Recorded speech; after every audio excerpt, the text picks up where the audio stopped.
You don't gotta like me, that's fine.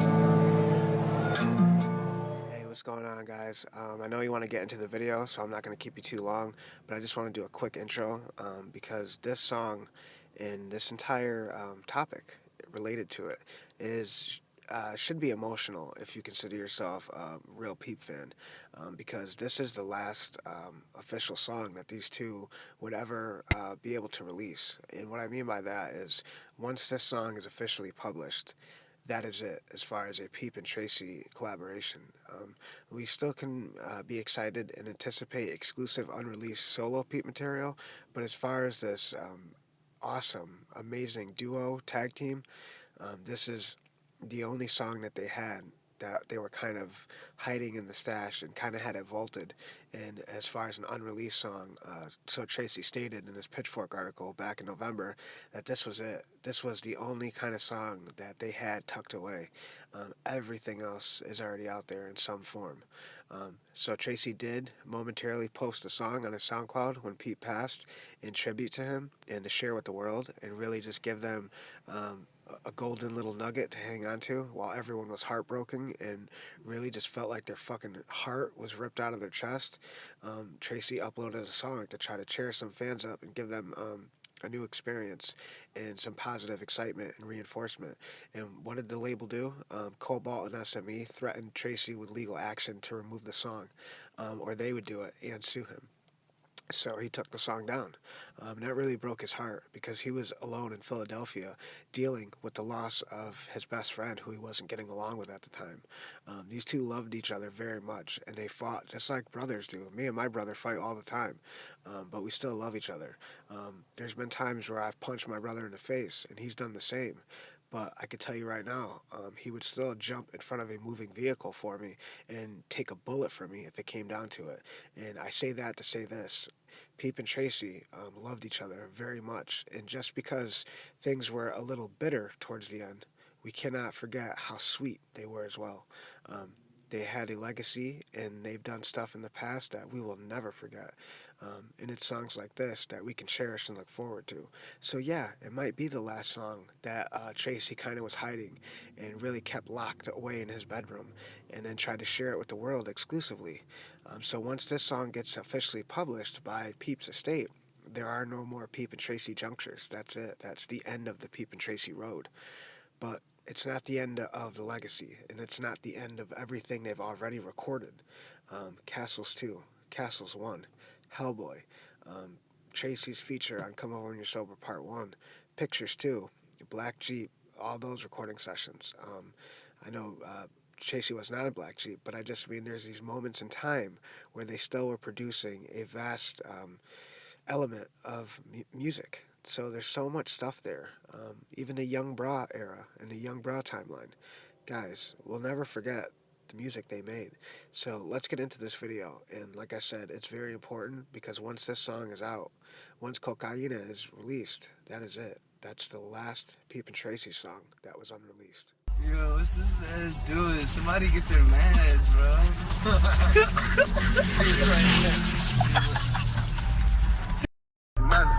I can barely move, That's the I'm gonna bust a move. Did you ever play in a band? Not like I used to play with my homies, but never like. Right. I never did like a show. Who the fuck is he man? Who the fuck is these fuck niggas testing? Who the fuck is these fuck niggas testing? Who the fuck is these fuck niggas testing? Who the fuck is these fuck niggas testing? Who the fuck is these fuck niggas testing? Trunk full of Armageddon. Well, I'm following your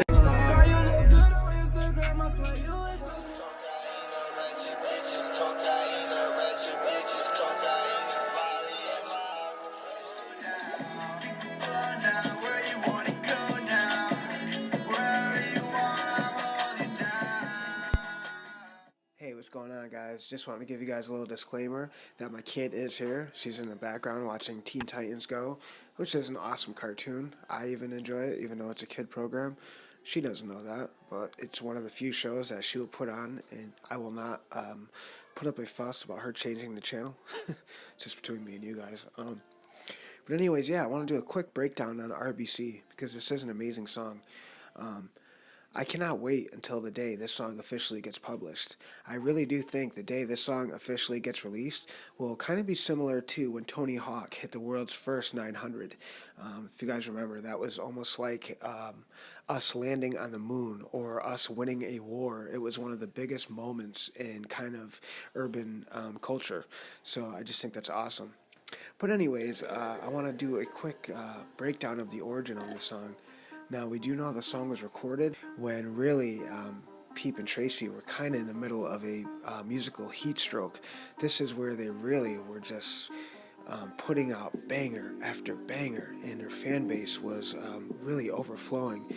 If you look at Peep and Tracy's fan base as a cup of the finest brewery, this is really where the glass is the most ice cold, and it's really just spilling out of control, but it's a beautiful spill, one that you'll just kind of let overflow because it just looks so beautiful. I think this really encapsulates a perfect moment in time where Peep and Tracy were at the pinnacle of success. I really can't highlight that enough. I really wish some of this was documented, because if you take the timeline from White Tea and then you fast forward to Overdose and post Hellboy and this Castles 2 chapter, even a little bit before that when they were working with Nedarb and Cortex, if you guys want to watch that interview on the interview that Wiggy did, he tells a really cool story about the shooting of the White Wine video that they did at a studio that Cortex was renting. So when you look at that video and you see all those LED tube lights in the dark lit studio and Peep wearing the headphones, that is the actual recording of the song. So they actually shot some of the scenes while they were still finishing and buttoning up the song. So really, what a testament to how officially awesome Peep and Tracy were. These guys are two of the most original musicians I could think of. I really want to send my love to Tracy because I have a lot of respect for that dude. I think he's kind of slowly going back to the old Tracy. Excuse me. Which is very important because I think the old Tracy is one that could probably be the face of this genre of music. There's a lot of guys who are out there, I'm not going to say any names, that are enjoying kind of this poster boy image and look of this culture, when Lil Tracy could easily just push these guys out the way whenever he wants to.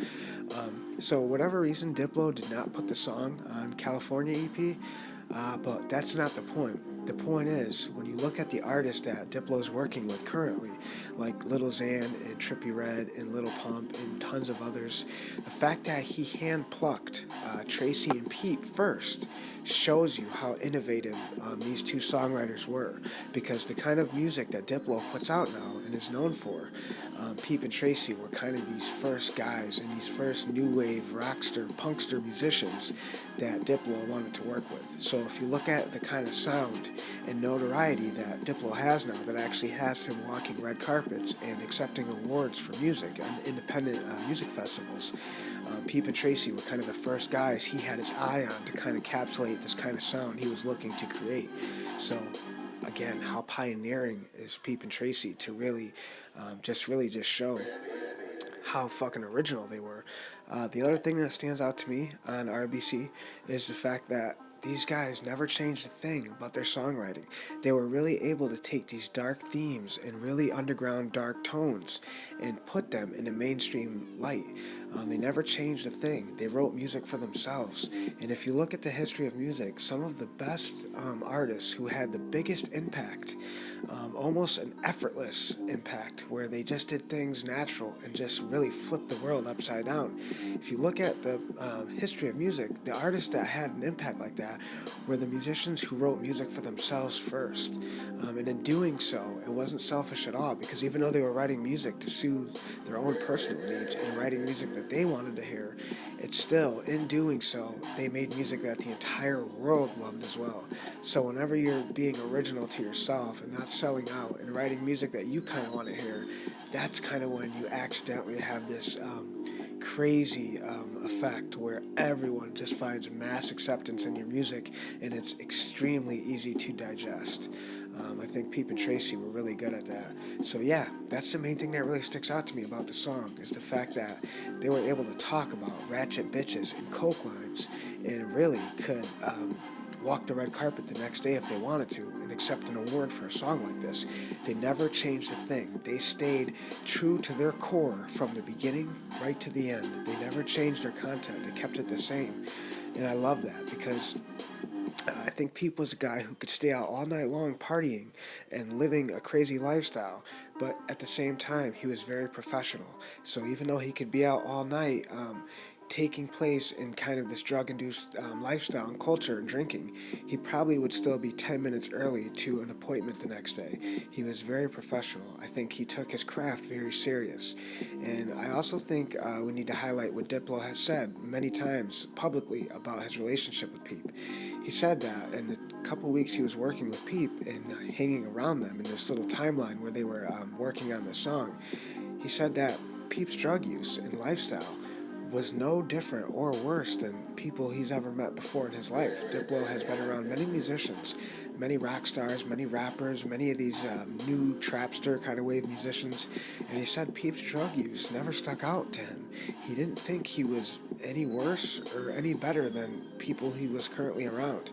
So he said he didn't think it was abnormal at all. He thought Peep was a down-to-earth dude who really didn't even have any demons. He said it never really hit him how bad things were until he passed away.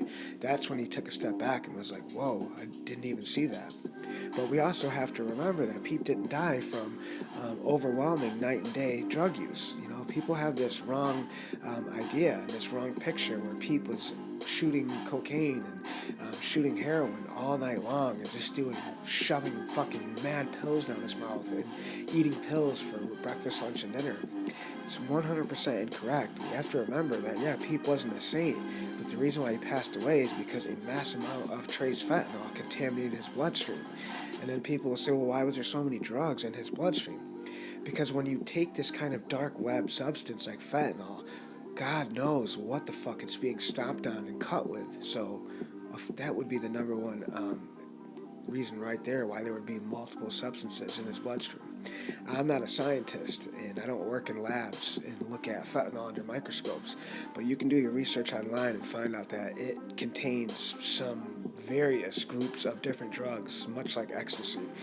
So you have to be really careful with fentanyl because, man, you really don't know what you're getting into, much like Peep did. Obviously, if someone tried to hand Peep a pill form of fentanyl, he probably would have slapped the fuck out of whoever gave it to him. So we have to make sure that we're reading between the lines. Much like Kurt Cobain said at the 1992 VMA Awards when he was accepting his Moon Man for Best New Artist and Best Music Video, he said, quote, "You can't believe everything you read."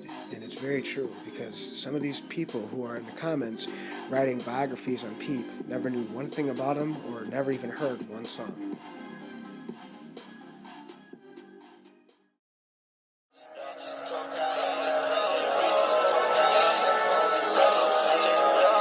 Spilling up out my car. I fucked two bitches at once and I couldn't